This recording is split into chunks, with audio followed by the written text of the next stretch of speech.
अस्सलाम वालेकुम। मैं ਤੁਹਾਡਾ ਵੀਰ ਜ਼ੁਲਫਕਾਰ ਜੱਟ ਤੇ ਤੁਸੀਂ ਦੇਖ ਰਹੇ ਹੋ ਗੱਲ ਵੇਲੇ ਦੀ। ਤੇ ਅੱਜ ਦੀ ਗੱਲ ਵੇਲੇ ਦੀ ਜਨਾਬ ਥਾਈਲੈਂਡ ਦੇ ਸ਼ਹਿਰ ਬੈਂਕਾਕ 'ਚੋਂ। ਗੱਲ ਇਹ ਵੇ ਕਿ ਕਾਫੀ ਦਿਨਾਂ ਤੋਂ ਨਾ ਤੇ ਕੋਈ ਪ੍ਰੋਗਰਾਮ ਅਪਲੋਡ ਹੋ ਸਕੇ, ਉਹਦੀ ਵਜ੍ਹਾ ਬਹੁਤ ਜ਼ਿਆਦਾ ਮਸਰੂਫੀਅਤ ਸੀ। ਤੇ ਅੱਜ ਅਸੀਂ ਗੱਲ ਕਰਾਂਗੇ ਬੈਂਕਾਕ ਸ਼ਹਿਰ ਦੀ। ਜੈਸੇ ਹੀ ਅਸੀਂ ਜਨਾਬ ਇੱਥੇ ਪਹੁੰਚੇ ਹਾਂ ਤੇ ਉਸ ਦਿਹਾੜੇ ਸਾਡੀ ਮਸਰੂਫੀਅਤ ਇਹ ਸੀ ਕਿ ਕੰਪਨੀ ਤਰਫੋਂ ਇੱਕ ਸੈਮੀਨਾਰ ਦਾ ਇਨਕਾਦ ਕੀਤਾ ਗਿਆ। ਉੱਥੇ ਪਹੁੰਚਣਾ ਸੀ, ਉੱਥੇ ਪਹੁੰਚੇ ਹਾਂ ਜਨਾਬ, ਉਹ ਸਾਰਾ ਸੈਮੀਨਾਰ ਅਟੈਂਡ ਕੀਤਾ। ਜੋ ਵੀ ਮਸਰੂਫੀਅਤ ਸੀ ਉਹ ਸਾਰੀ ਹੋਈ ਔਰ ਅਗਲੇ ਦਿਨ ਵਾਸਤੇ ਫਿਰ ਆ ਕੇ ਹੋਟਲ ਦੇ ਵਿੱਚ ਸੋ ਗਏ। ਬਾਕੀ ਇਹ ਚੂੰਕਿ ਸਾਡਾ ਜਿਹੜਾ ਫਾਰਮੈਟ ਹੁੰਦਾ ਹੈ ਗੱਲ ਵੇਲੇ ਦੀ, ਤਾਂ ਉਹਦੇ ਵਿੱਚ ਅਸੀਂ ਆਪਣੇ ਕੰਮ ਨੂੰ ਲੈ ਕੇ ਕਦੇ ਵੀ ਡਿਸਕਸ ਨਹੀਂ ਕੀਤਾ ਔਰ ਨਾ ਹੀ ਮੈਂ ਕਰਨਾ ਚਾਹਾਂਗਾ, ਕਿਉਂਕਿ ਸਾਡਾ ਪੈਟਰਨ ਇੱਕ ਬਿਲਕੁਲ ਮੁਖਤਲਿਫ।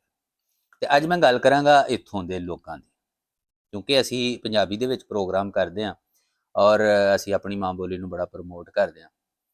ਤੇ ਮੈਂ ਵੇਖਿਆ ਹੈ ਕਿ ਬੋਲੀ ਜਿਹੜੀ ਹੈ ਨਾ, ਕੋਈ ਵੀ ਹੋਏ, ਉਹ ਤੁਹਾਡੀ ਤਰੱਕੀ ਦੇ ਵਿੱਚ ਰਾਹ ਦੇ ਵਿੱਚ ਨਹੀਂ ਆਉਂਦੀ।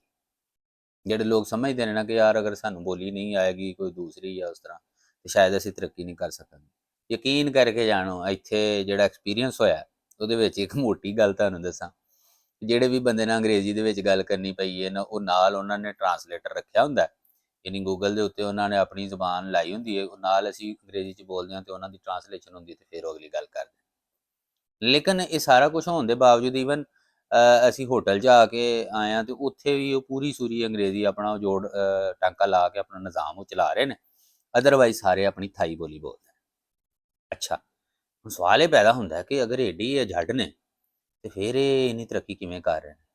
ਇਸ ਟਾਈਮ ਜਨਾਬ ਥਾਈਲੈਂਡ ਉਹ ਮੁਲਕ ਹੈ ਕਿ ਜਿਹਦੇ ਵਿੱਚ ਦੁਨੀਆ ਦੇ ਵਿੱਚੋਂ ਵਿਜ਼ਟਰਸ ਆਉਂਦੇ ਨੇ ਔਰ ਬੜੀ ਬੜੀ ਬਿਲਡਿੰਗ, ਬੜੇ ਬੜੇ ਕਾਰੋਬਾਰ, ਬੜੀ ਬੜੀ ਚੀਜ਼ਾਂ। ਈਵਨ ਏਸ਼ੀਆ ਦਾ ਸਭ ਤੋਂ ਬੜੀ ਜਿਹੜੀ ਐਕਸਪੋ ਹੈ ਉਹ ਇੱਥੇ ਥਾਈਲੈਂਡ ਦੇ ਵਿੱਚ ਲੱਗਦੀ ਹੈ। ਇਹਦਾ ਮਤਲਬ ਕੁਝ ਤੇ ਹੈ। ਲਿਹਾਜ਼ਾ ਬੋਲੀ ਆੜੇ ਨਹੀਂ ਆਉਂਦੀ, ਤੁਹਾਡੇ ਅੰਦਰ ਕਾਬਲੀਅਤ ਹੋਣੀ ਚਾਹੀਦੀ, ਇਮਾਨਦਾਰੀ ਹੋਣੀ ਚਾਹੀਦੀ, ਆਜ਼ੀ ਹੋਣੀ ਚਾਹੀਦੀ ਹੈ, ਜਿਹੜੀ ਕਿ ਮੈਂ ਇਹਨਾਂ ਲੋਕਾਂ ਦੇ ਵਿੱਚ ਦੇਖੀ। ਹਰ ਬੰਦੇ ਦਾ ਆਪਣਾ ਤਜਰਬਾ। ਬਹੁਤ ਸਾਰੇ ਵਲੌਗ ਤੁਸੀਂ ਦੇਖੇ ਹੋਣਗੇ ਕਿ ਦੇਖੋ ਜੀ ਉਹ ਠੱਗ ਲੈਂਦੇ ਨੇ, ਉਹ ਐ ਕਰ ਲੈਂਦੇ ਨੇ, ਲੇਕਿਨ ਮੇਰਾ ਐਸਾ ਕੋਈ ਐਕਸਪੀਰੀਅੰਸ ਨਹੀਂ ਹੋਇਆ। 3-4 ਦਿਨ ਮੈਂ ਇੱਥੇ ਗੁਜ਼ਾਰੇ ਨੇ, ਮੇਰਾ ਕੋਈ ਇਸ ਤਰ੍ਹਾਂ ਦਾ ਤਜਰਬਾ ਮੇਰਾ ਨਹੀਂ ਹੋਇਆ। ਈਵਨ 232 ਰੁਪਈਏ ਅਗਰ ਬਣੇ ਨੇ ਨਾ ਤੇ 233 ਵੀ ਨਹੀਂ ਲੈਂਦੇ। ਅੱਛਾ, ਕਈ ਸੁਣਿਆ ਸੀ ਕਿ ਜੀ ਉਹ ਮੀਟਰ ਆਫ ਕਰ ਲੈਂਦੇ, ਆਨ ਕਰ ਲੈਂਦੇ। ਯਕੀਨ ਕਰਕੇ ਜਾਣੋ ਕੋਈ ਚੱਕਰ ਨਹੀਂ, ਸਾਹਮਣੇ ਮੀਟਰ ਆਨ ਕਰਦੇ ਨੇ, ਜਿਹੜਾ ਪੂਰਾ ਹੁੰਦਾ ਉੱਥੇ ਜਾ ਕੇ ਉਹਨਾਂ ਕਹਿਣਾ ਜੀ ਨਹੀਂ ਬਣ ਗਏ। ਠੀਕ ਹੈ, ਕਈ ਦਫਾ ਐਸਾ ਹੋਇਆ ਕਿ 208 ਬਣੇ ਨੇ ਨਾ ਤੇ ਉਤਲੇ 8 ਅਗਲਿਆਂ ਨੇ ਲਏ ਨੇ, ਉਹਨਾਂ ਠੀਕ ਹੈ 200 ਹੀ ਨਿਕਲ ਆਇਆ, ਕੋਈ ਮਸਲਾ ਨਹੀਂ। ਯਾਨੀ ਇਸ ਲੈਵਲ ਦੇ। ਔਰ ਅਗਰ ਗਲਤੀ ਦੇ ਨਾਲ ਕਿਸੇ ਦਾ ਕੋਈ ਹੱਥ ਲੱਗ ਗਿਆ ਜਾਂ ਕਿਸ ਤਰ੍ਹਾਂ, ਉਹ ਬੰਦੇ ਸੌਰੀ ਔਰ ਥੈਂਕ ਯੂ, ਇਹ ਇੱਥੇ ਕਹਾਣੀਆਂ ਬੜੀਆਂ ਮਾਮੂਲ ਦੇ ਵਿੱਚ ਨੇ। ਅਗਲੀ ਗੱਲ ਮੈਂ ਤੁਹਾਨੂੰ ਦੱਸਾਂ, ਮੈਂ ਵਿੱਚ ਕੀਤਾ ਹੈ ਕਿ ਜਦੋਂ ਐਕਸਪੋ ਤੋਂ ਨਿਕਲੀ ਦਾ ਨਾ ਤੇ ਰਸ਼ ਬਹੁਤ ਜ਼ਿਆਦਾ ਹੁੰਦਾ। ਔਰ ਇੱਥੇ ਮੈਂ ਤੁਹਾਨੂੰ ਮਜ਼ੇ ਦੀ ਗੱਲ ਦੱਸਾਂ, ਪਹਿਲਾਂ ਮੈਂ ਆਪਣੀ ਟ੍ਰੈਫਿਕ ਨੂੰ ਦੇਖਦਾ ਹੁੰਦਾ ਨਾ ਪਾਕਿਸਤਾਨ ਦੇ ਅੰਦਰ, ਤੇ ਲੱਗਦਾ ਹੁੰਦਾ ਹੈ ਕਿ ਜਿਵੇਂ ਸਾਰੀ ਦੁਨੀਆ ਦੀਆਂ ਗੱਡੀਆਂ ਸਾਡੇ ਕੋਲ ਹੀ ਆ ਗਈਆਂ ਨੇ। ਕੋਈ ਅੱਧਾ ਘੰਟਾ ਲੇਟ ਹੋ ਜਾਣਾ ਤੇ ਗੁੱਸਾ ਆਉਣਾ ਕਿ ਯਾਰ ਇਹ ਇਹਨਾਂ ਨੇ ਜਾਮ ਕਰਤਾ ਇਹ ਸਾਰਾ। ਔਰ ਇੱਥੇ ਟ੍ਰੈਫਿਕ ਜੈਮ ਤੋਬਾ ਮੇਰੀ ਬਣਾ, ਯਾਨੀ ਉਹ ਜਿਹੜਾ ਕੋਈ 10 ਕਿਲੋਮੀਟਰ ਦਾ ਸਫ਼ਰ ਵੀ ਘੰਟੇ ਘੰਟੇ ਦੇ ਵਿੱਚ ਕੀਤਾ, ਇੰਨੀ ਜ਼ਿਆਦਾ ਟ੍ਰੈਫਿਕ ਜੈਮ।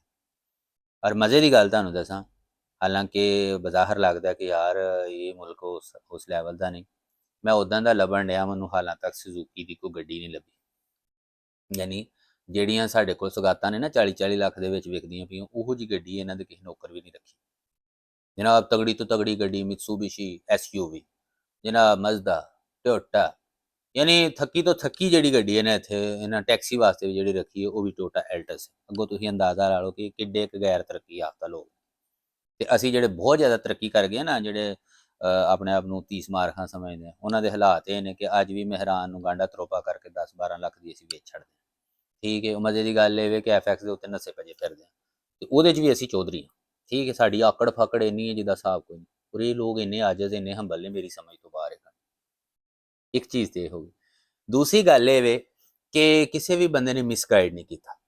ਠੀਕ ਹੈ, ਕਿ ਹੁੰਦਾ ਨਾ ਕਿ ਹਾਂ ਯਾਰ ਇਹਨੇ ਬੰਦੇ ਨੇ ਪੁੱਛਿਆ, ਇਹਨੂੰ ਪਤਾ ਨਹੀਂ ਹੈ ਤੇ ਮੈਂ ਇਹਨੂੰ ਮਿਸਗਾਈਡ ਕਰਾਂ, ਚੱਲ ਹੋਰ ਕਿਸੇ ਪਾਸੇ ਨੂੰ ਘੁਮਾ ਕੇ ਲੈ ਜਾ। ਨਹੀਂ, ਜੇ ਉਹ ਪੁਆਇੰਟ ਲਿਖਿਆ ਤਾਂ ਉਹਨੇ ਉਸੇ ਪੁਆਇੰਟ ਦੇ ਉੱਪਰ ਲੈ ਕੇ ਗਿਆ।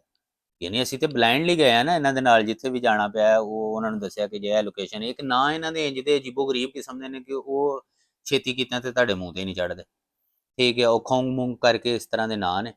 ਤੇ ਉਹ ਜਨਾਬ ਉਹ 3 ਦਿਨ ਤੇ ਮੈਂ ਹੋਟਲ ਦਾ ਨਾਂ ਯਾਦ ਕਰਦਾ ਰਿਹਾ, ਸਿੱਧੀ ਤੁਹਾਨੂੰ ਗੱਲ ਦੱਸਾਂ। ਫਿਰ ਉਹ ਮੈਂ ਵੇਖ ਕੇ ਤੇ ਦੱਸਣਾ ਅਗਲੇ ਨੂੰ ਕਿ ਭਾਈ ਆ ਇਹ ਸਾਡਾ ਜਿਹੜਾ ਹੋਟਲ ਹੈ ਨਾ। ਫਿਰ ਉਹ ਮੋਟਾ ਲਫ਼ਜ਼ ਇੱਕੋ ਹੀ ਮੋਜੀ ਯਾਦ ਰੱਖਿਆ ਸੀ, ਬਾਕੀ ਉਹ ਮੋਜੀ ਡੌਨ ਮਿਓਂਗ ਜਿਹੜਾ ਨਾ ਉਹ ਹੁਣ ਚੇਤਾ ਆ ਗਿਆ, ਲੇਕਿਨ ਬਾਹਰ ਕੈਫੇ ਔਖੇ ਨੇ। ਲੇਕਿਨ ਉਸ ਦੇ ਬਾਵਜੂਦ ਇਹਨਾਂ ਨੇ ਕਦੇ ਇਹ ਨਹੀਂ ਕਿਹਾ ਕਿ ਜਨਾਬ ਤੁਹਾਨੂੰ ਨਾਂ ਨਹੀਂ ਆਉਂਦੇ ਤੇ ਅਸੀਂ ਤੁਹਾਨੂੰ ਸਿੱਧੇ ਪਾਸੇ ਨਹੀਂ ਲੈ ਕੇ ਜਾਣਾ, ਘੁੰਮ ਘੁਮਾ ਕੇ ਤੁਹਾਨੂੰ 3-4 ਚੱਕਰ ਲੋਰ ਲਵਾ ਕੇ ਤੇ ਫਿਰ ਲਿਆ ਦਾਤ ਦਰਬਾਰ ਦੇ ਅੱਗੇ ਖਿਲਾਰਨਾ, ਜਾਓ ਜੀ 500, ਇਸ ਤਰ੍ਹਾਂ ਕੋਈ ਚੱਕਰ ਨਹੀਂ ਹੈ। ਨੰਬਰ 1।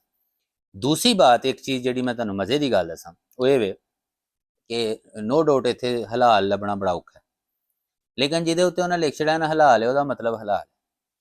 ਸਾਡੇ ਮੈਂ ਉਹ ਨਹੀਂ ਕਰਦਾ, ਲੇਕਿਨ ਇਹ ਕਿ ਅਸੀਂ ਹਰਾਮ ਹਲਾਲ ਦੀ ਤਮੀਜ਼ ਕਰ ਖਤਮ ਕੀਤੀ ਹੈ ਕਿ ਹਰ ਸ਼ੈ ਦੇ ਵਿੱਚ ਮਿਲਾਵਟ, ਹਰ ਸ਼ੈ ਦੇ ਵਿੱਚ 2 ਨੰਬਰੀ, ਠੀਕ ਹੈ, ਔਰ ਉੱਤੇ ਨਾ ਅਸੀਂ ਜੋ ਮਰਜ਼ੀ ਲਿਖਦੇ ਨੇ। ਲੇਕਿਨ ਇੱਥੇ ਜੋ ਅਗਰ ਹਰਾਮ ਹੈ ਤੇ ਹਰਾਮ ਹੈ, ਹਲਾਲ ਹੈ ਤੇ ਹਲਾਲ। ਇਹ ਕਮਾਲ ਚੀਜ਼ ਹੈ ਔਰ ਇਹ ਅੱਛੀ ਬਾਤ ਹੈ। ਮਤਲਬ ਇਹ ਨਹੀਂ ਕਹਿਣਗੇ ਕਿ ਹਾਂ ਜੀ ਅਸੀਂ ਵੇਚਣਾ ਤਾਂ ਕਹਿ ਦਈਏ ਕਿ ਠੀਕ ਹੈ ਜੀ ਹਲਾਲ ਨਹੀਂ। ਜੇ ਉਹ ਹਲਾਲ ਹੈ, ਉਹ ਉਹਨਾਂ ਨੇ ਕਹਿਣਾ, ਤੁਸੀਂ ਉਹਨੂੰ ਭਾਵੇਂ ਸਕੈਨ ਕਰੋ, ਉਹਨੂੰ ਸਰਚ ਕਰੋ, ਜੋ ਮਰਜ਼ੀ ਕਰੋ, ਉਹ ਹਲਾਲ ਹੀ ਹੋਏਗਾ। ਜੇ ਉਹਨਾਂ ਕਹਤਾ ਨਹੀਂ ਇਹ ਠੀਕ ਨਹੀਂ ਹੈ, ਇਹ ਹਰਾਮ ਹੈ, ਉਹ ਹਰਾਮ। ਮਤਲਬ ਹਰਾਮ ਤੇ ਉਹ ਖੈਰ ਨਹੀਂ ਕਹਿੰਦੇ, ਲੇਕਿਨ ਇਹ ਕਿ ਹਲਾਲ ਦਾ ਲਫ਼ਜ਼ ਇਸ ਵਾਸਤੇ ਇਸਤੇਮਾਲ ਹੁੰਦਾ ਕਿ ਜੀ ਮੁਸਲਮਾਨ ਜਿਹੜੇ ਨੇ ਉਹ ਹਲਾਲ ਖਾਂਦੇ ਨੇ ਔਰ ਦੂਸਰੇ ਜਿਹੜੇ ਨੇ ਦੂਸਰਾ ਖਾਂਦੇ ਨੇ। ਸੋ ਇਹ 2-3 ਚੀਜ਼ਾਂ ਸੀ ਜਿਹੜੀਆਂ ਮੈਂ ਤੁਹਾਡੇ ਨਾਲ ਸ਼ੇਅਰ ਕਰਾਂ। ਬਾਕੀ ਰਹੀ ਗੱਲ ਅਗਲੀ, ਇੱਥੇ ਕੋਈ ਭਾਜੀ ਮਜ਼ਹਬੀ ਠੇਕੇਦਾਰ ਨਹੀਂ ਹੈ, ਕੋਈ ਬੰਦਾ ਜਿਹੜਾ ਕਿਸੇ ਦੀ ਜ਼ਿੰਦਗੀ ਦੇ ਵਿੱਚ ਕੋਈ ਅਮਲ ਦਖਲ ਨਹੀਂ ਦਿੰਦਾ। ਹਰ ਬੰਦਾ ਆਪਣੀ ਕਮਾਈ ਕਰ ਰਿਹਾ, ਆਪਣਾ ਖਾ ਰਿਹਾ, ਆਪਣਾ ਪਾ ਰਿਹਾ, ਆਪਣਾ ਸੌਂ ਰਿਹਾ, ਠੀਕ ਹੈ। ਹੋਟਲ 'ਚ ਤੁਸੀਂ ਚਲੇ ਗਏ ਹੋ, ਤੁਹਾਡੀ ਰਿਸ਼ਤੇਦਾਰੀ ਕੋਈ ਨਹੀਂ ਕੱਢਦਾ ਹੋਟਲ ਵਾਲਾ ਕਿ ਹਾਂ ਇਹ ਤੇਰੇ ਨਾਲ ਕੌਣ ਹੈ, ਇਹ ਤੇਰੇ ਨਾਲ ਕੌਣ ਨਹੀਂ। ਤੁਹਾਡੀ ਆਪਣੀ ਲਾਈਫ ਹੈ, ਤੁਸੀਂ ਜਿਵੇਂ ਜੀਣਾ ਉਂਝ ਜੀਓ, ਸਹੀ ਜੀਣਾ ਤਾਂ ਵੀ, ਗਲਤ ਜੀਣਾ ਤਾਂ ਵੀ, ਇਹ ਤੁਹਾਡਾ ਮਸਲਾ। ਅਸੀਂ ਲੋਕ ਗੁਨਾਹ ਸਵਾਬ ਨੂੰ ਲੈ ਕੇ ਦੌੜੇ ਭੱਜੇ ਫਿਰਦੇ ਹਾਂ, ਠੀਕ ਹੈ, ਔਰ ਸਿਰਫ ਆਪਣੇ ਹੀ ਨਹੀਂ, ਲੋਕਾਂ ਦੇ ਵੀ ਅਸੀਂ ਠੇਕੇਦਾਰ ਹੁੰਦੇ ਹਾਂ। ਭਾਈ ਉਹ ਵੇਖ ਕਿਵੇਂ ਜਾਣ ਡਿਆ, ਉਹ ਵੇਖ ਕਿਵੇਂ ਬਹਿਣ ਡਿਆ। ਯਾਨੀ ਆਪਣੇ ਮਾਮਲਾ ਤੋਂ ਹਟ ਕੇ ਅਸੀਂ ਦੂਸਰਿਆਂ ਦੇ ਮਾਮਲਾਤ ਦੇ ਵਿੱਚ ਬਹੁਤ ਜ਼ਿਆਦਾ ਦਖਲਅੰਦਾਜ਼ੀ ਦੇ, ਉਹ ਵੀ ਇੱਥੇ ਕੋਈ ਨਹੀਂ ਹੈ, ਠੀਕ ਹੈ। ਸੋ ਬੜੀ ਪੁਰਸਕੂਨ ਲਾਈਫ ਹੈ। ਰਾਤ ਮੈਂ ਕਈ ਦਫਾ ਇਸ ਤਰ੍ਹਾਂ ਹੋਇਆ ਕਿ 1 ਵਜੇ ਤੱਕ, 1:30 ਵਜੇ ਤੱਕ ਮੈਂ ਵਾਕ ਕਰ ਰਿਹਾ ਗਲੀ ਦੇ ਵਿੱਚ, ਇੱਧਰ ਸੜਕ ਦੇ ਉੱਤੇ ਜਾ ਰਿਹਾ, ਔਰ ਕੋਈ ਕਿਸੇ ਨੂੰ ਇਹ ਫਿਕਰ ਨਹੀਂ ਹੈ ਕਿ ਕੋਈ ਯਾਰ ਬਟਵਾ ਖੋ ਕੇ ਲੈ ਜਾਏਗਾ ਜਾਂ ਕੋਈ ਮੋਬਾਈਲ ਖੋ ਕੇ ਲੈ ਜਾਏਗਾ, ਇਸ ਤਰ੍ਹਾਂ ਦਾ ਕੋਈ ਚੱਕਰ ਹੀ ਨਹੀਂ, ਠੀਕ। ਤੇ ਲੱਗਾ ਯਾਰ ਵਾਕਈ ਕਿ ਇਨਸਾਨਾਂ ਦੇ ਵਿੱਚ ਆਏ ਆ। ਤੇ ਅਗਲੇ ਦਿਹਾੜੇ ਦੀ ਗੱਲ ਹੈ, ਮੈਂ ਉੱਥੋਂ ਐਕਸਪੋ ਤੋਂ ਨਿਕਲਿਆ ਤੇ ਦੇਖਿਆ ਕਿ ਰਸ਼ ਬਹੁਤ ਹੁੰਦਾ, ਕਿ ਥੋੜਾ ਸਫ਼ਰ ਹੈ ਤੇ ਕਾਰ ਦੇ ਵਿੱਚ ਜਿਹੜਾ ਨਾ ਘੰਟਾ ਖਾ ਜਾਂਦਾ। ਅੱਛਾ, ਥੋੜੀ ਕਾਲੀ ਤਬੀਅਤ ਆਪਣੀ, ਮੈਂ ਮੋਟਰਸਾਈਕਲ ਜਿਹੜੀ ਹੈ ਨਾ ਉਹ ਹੀ ਕਰ ਲਈ, ਹਾਇਰ ਕਰ ਲਈ। ਅੱਛਾ, ਉਹ ਵਿੱਚੋਂ ਦੀ ਪੁਲ ਜਿਹਾ ਸ਼ਾਰਟ ਹੋ ਜਾਂਦਾ ਬ੍ਰਿਜ ਤੋਂ ਦੀ ਲੰਘ ਕੇ ਨਾ, ਉਹ 20 ਮਿੰਟਾਂ 'ਚ ਆ ਜਾਂਦੀ ਤੇ ਕਾਰ ਆਉਂਦੀ ਘੰਟੇ 'ਚ। ਮੈਂ ਕਿਹਾ ਅੱਜ ਮੋਟਰਸਾਈਕਲ ਤੇ ਚੱਲਦੇ। ਯਕੀਨ ਕਰਕੇ ਜਾਣਾ, ਹੁੰਦਿਆਂ ਇੱਕ ਜਗ੍ਹਾ ਥੋੜਾ ਜਿਹਾ ਝਟਕਾ ਲੱਗਾ ਤੇ ਉਹ ਬੰਦੇ ਨੇ ਕੋਈ 3 ਵਾਰੀ ਮੇਰੇ ਕੋਲੋਂ ਸੋਰੀ ਕੀਤੀ ਕਿ ਆਮ ਸੋਰੀ। ਉਹ ਮੈਂ ਯਾਰ ਅਸੀਂ ਤੇ ਧੱਕੇ ਨਾਲ ਲੋਕਾਂ ਨੂੰ ਧੱਕੇ ਮਾਰਦੇ ਹਾਂ, ਤੂੰ ਐਵੇਂ ਦਿਲ 'ਚ ਮੈਂ ਕਿਹਾ ਉਹਨੂੰ ਕੀ ਕਹਿਣਾ ਸੀ ਕਿ ਸਾਡੇ ਤੇ ਫੈਸ਼ਨ ਸਮਝਿਆ ਜਾਂਦਾ ਕਿ ਕੋਈ ਝਟਕਾ ਛਟਕਾ ਲਵਾਓ ਪੈਸੇਂਜਰ ਨੂੰ ਤਾਂ ਕਿ ਉਹਨੂੰ ਪਤਾ ਲੱਗੇ ਕਿ ਅਸੀਂ ਭਾਈ ਜਵਾਨ। ਤੇ ਬਰਗਰ ਇਹ ਸਾਰੀਆਂ ਚੀਜ਼ਾਂ ਸੀ ਜਿਹੜੀਆਂ ਮੈਂ ਤੁਹਾਡੇ ਨਾਲ ਸਾਂਝੀਆਂ ਕਰੀਏ। ਤੇ ਬਾਕੀ ਇਨਸ਼ਾਅੱਲਾ ਜੈਸੇ ਹੀ ਵਾਪਸ ਆਉਂਦੇ ਹਾਂ ਤੇ ਗੱਲ ਵੇਲੇ ਦੀ ਤੁਹਾਡੇ ਨਾਲ ਸਾਂਝੀ ਹੋਏ ਕਰੇਗੀ। ਭੱਟੀ ਸਾਹਿਬ ਦਾ ਵੀ ਜਿੰਮਾ ਲਾਇਆ ਔਰ ਅਸੀਂ ਵੀ ਜਿੰਨੇ ਜੋਗੇ ਹੋਵਾਂਗੇ ਤੁਹਾਡੇ ਰੂਬਰੂ ਹੁੰਦੇ ਰਵਾਂਗੇ। ਤੇ ਅੱਜ ਦੀ ਗੱਲ ਵੇਲੇ 'ਚ ਇਹੋ ਕੁਛ ਹੀ, ਆਪਣੇ ਵੀਰ ਨੂੰ ਇਜਾਜ਼ਤ ਦਿਓ, ਰੱਬ ਰੱਖਾ।